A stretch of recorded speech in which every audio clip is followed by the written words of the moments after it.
어원으로 이해하는 생각 한자 25번째 시간에는 힘력에 대해서 알아보고 힘력을 부수로 하는 글자들 중에 더할 가와 공공에 대해서 알아보겠습니다. 오늘 주제 한자인 힘력을 네이버 한자사전에서 찾아봤습니다. 력 또는 우리말로 할 때 역이라고 발음이 되기도 하죠. 부스는 같고요. 뜻은 힘, 하인, 일꾼, 군사, 힘주다 등 힘과 관련된 것들이 많이 있네요. 그 다음에 상형 문자로서 팔에 힘을 주었을 때 근육이 붉어진 모양이라고 하고 농구 가래의 모양이라고도 합니다. 나중에 일하다, 힘의 뜻이 되었다고 하죠. 시딕단넷에서 설문의자를 봐도 사람 근육의 형상이다 라고 나와 있습니다. 자원자형을 보면 근육보다는 농기구 같은 느낌이 더 드네요. Chinese Etymology에서 찾아보니까 여기도 역시 팔이고 근육이다 라고 써있어요. 그래서 힘을 나타낸다고 써있죠. 근문을 보니까 아무래도 농기구처럼 보이죠. 그러니까 보이는 건 그렇게 보이는 건데 문제는 요 세 가닥으로 갈라진 것이 농기구라기보다도 옛날 한자에서 손이라고 쓰였다고 그랬죠. 지난 시간에 했던 겁니다. 지난 시간에 우를 하면서 이것이 손 모양이라고 했었습니다. 그것이 변화됐다고 그랬죠. 그래서 지금 이런 식으로 지금 보면 이제 농기구처럼 보이죠. 삼지창처럼. 그렇죠? 근데 이것이 손을 나타내는 글자였다는 겁니다. 이렇게 봤을 때 력자의 근문에 나온 것은 이게 손이라고 본다면 이것은 팔의 근육이 불룩 나온 모양으로 볼 수 있다는 것이죠. 이게 만약에 농기구였다면 이렇게 휘어지진 않았겠죠. 똑바로 뻗어 있겠죠.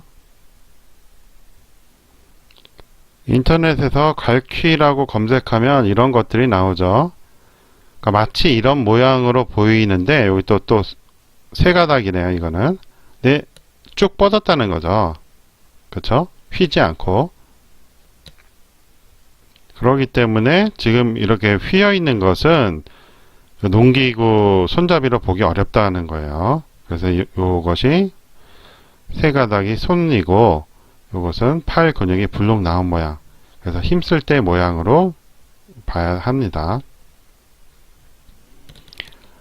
력을 부수로 하는 글자들을 살펴보겠습니다. 더할 가. 많이 본 글자죠. 위협할 겁. 힘으로 위협을 하겠죠. 굳셀 경. 공공.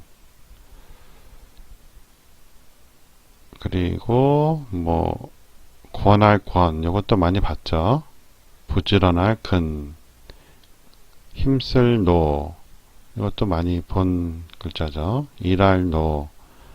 움직일 동. 일할 노. 아까 한 것 같은데 여기 또 나오네요. 힘쓸 면. 형세세 등 아주 많은 글자가 있습니다. 날랠 용. 력을 부수로 하는 더할 가를 찾아봤습니다. 뜻을 보면 더하다, 가하다, 들다 등 여러 가지가 있네요. 힘력에 입구를 써서 입으로 보고 힘주어 말하다, 수다 떨다, 여러 가지 얘기를 하네요. 력은 농기구 모양이라고도 했는데 이거 가능성은 별로 없다고 그랬죠. 손잡이가 휘어 있었기 때문에. 설문의자에서 찾아보니까 여기도 비슷한 설명을 하고 있어요. 특별한 건 없고요. 자원자형을 봐도 비슷합니다. 여기도 보면 휘어 있죠. 그러니까 농기구라고 볼 수가 없어요. Chinese Etymology에 봐도 입으로 해서 increase, 증가하다, 더하다 라는 뜻이다 라고 했어요. 특별한 설명이 따로 있지 않습니다. 근데 어떻게 팔에 힘쓰고 있는데 입으로 한다고 세지나요? 뭔가 더해지나요? 쉽게 이해가 안 되죠. 기압을 넣는다는 말인지, 힘주면 소리가 좀 기압이 들어가는 경우가 많잖아요. 힘을 더하다 할 때 그런 의미가 일단은 1순위인 것 같고요. 두 번째는 옆에서 입으로 말을 하는 거죠. 힘을 더 줘라. 응? 그래가지고 이게 더하다. 뭐 이런 뜻이 되는 거 아닌가 합니다. 두 가지 가능성이 있겠네요. 힘을 주다가 이제 기압을 넣어서 이제 입이 있는 경우, 두 번째는 옆에서 사람이 말로 힘을 더 줘라 해가지고 더하다 뜻이 된 경우.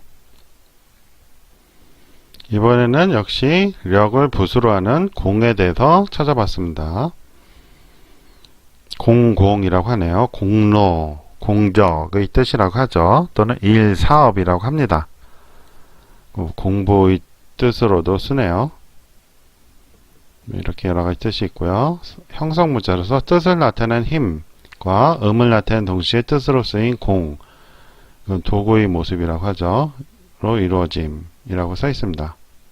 그래서 도구를 가지고 힘을 쓰기 때문에 공로다 이렇게 됐다는 것이죠. 훌륭한 일을 했다 해서.